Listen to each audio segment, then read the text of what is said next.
We figured out that Josh Abbott was sick and cyanotic because someone was placing medication in his most favorite food. And unfortunately, all of the evidence points towards his mother. Josh is my world, and when he gets sick, I don't know what to do with myself. Well, you really need to make sure you take care of yourself also. Luckily, we had access to another professional, to a psychiatric consultation.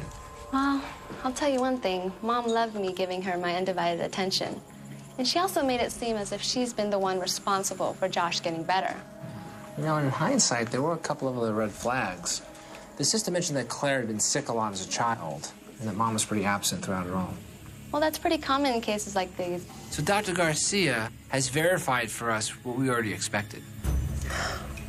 The constellation of symptoms leads us to the diagnosis of Munchausen's by proxy, which is a very uncommon disease process. It's a psychiatric illness where a caregiver, sometimes a mom, will intentionally harm a child. That intention is to bring the child into the healthcare system, thereby acting as though they're the savior. Miss Abbott, can you speak to outside for a moment?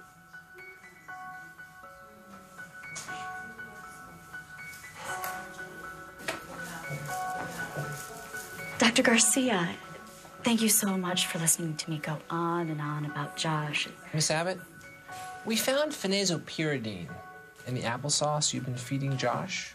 These patients are not even aware that they're giving their child a toxic substance. That's impossible. I don't even know what that is.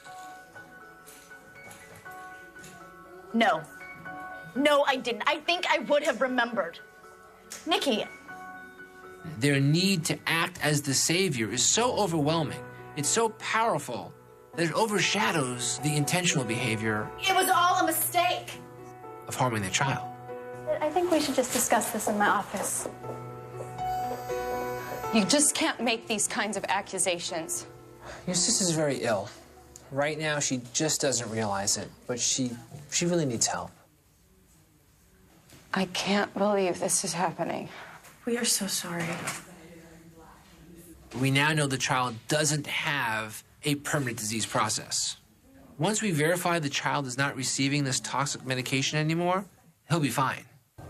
We now defer to the social workers and the psychiatrist to further investigate the stability of the family life and secure a safe living place for Josh to live while his mom is getting treatment.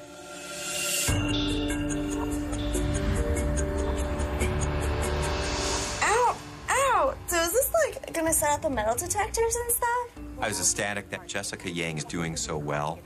This is one case where I felt that I truly made a difference in her life as well as her family's life. This is the ICD device, and we've implanted it in your daughter's chest, just right under the skin. Her condition cannot be cured because it is a progressive disease, but it is manageable through both medicines and an ICD, or an implantable cardiac defibrillator. When the ICD device senses there's a lethal arrhythmia, it'll shock the heart back into a normal rhythm. And it continually monitors her heart.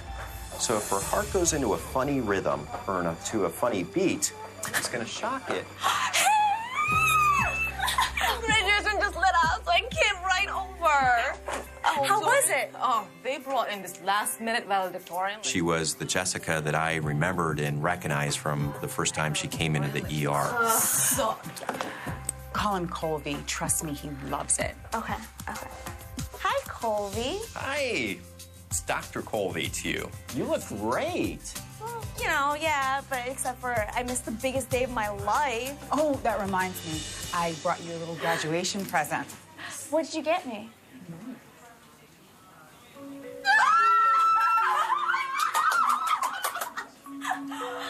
Flowers.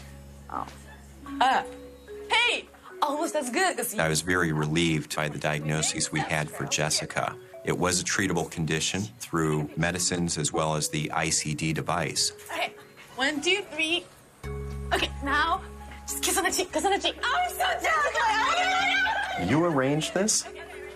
To be able to make such a difference in someone else's life and to have changed their life for the better and to give them a second chance is truly remarkable.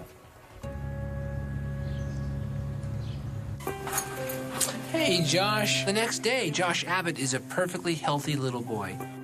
He's no longer ingesting a toxic substance that was making him metabolically ill. You ready to go back and play with all your toys? Yeah. Excellent. You ready to hang out with your favorite Aunt Nikki? Yeah. Perfect. So luckily, Josh has a family member, an aunt, that's willing to take care of him while the mom is seeking treatment. He's back to being a little kid again. Thank you for your sensitivity. No problem at all. That's what we do. I never realized, even remotely, what was going on. To my knowledge, the mom was never charged with any crime or ever arrested. It's not illegal to have a psychiatric illness. And you'll be pleased to know, I think there's a side to Dr. Noel Harper that not many people know about. Colby, I gotta tell you, if I've learned anything in medicine over the years, it's that you have to be willing to change your opinion. Thank you for this. I appreciate it. You're welcome. See you later. Done for the day? Almost. There's just one more thing I want to take care of before I leave for the day.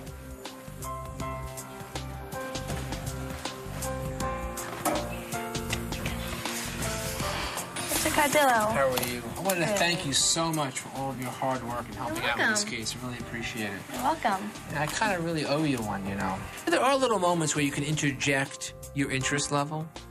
There are moments where you can let another person know that, hey, you know what? I kind of like you. Want to get a bite to eat? Sure, I'd love to. Okay, let's go. Okay.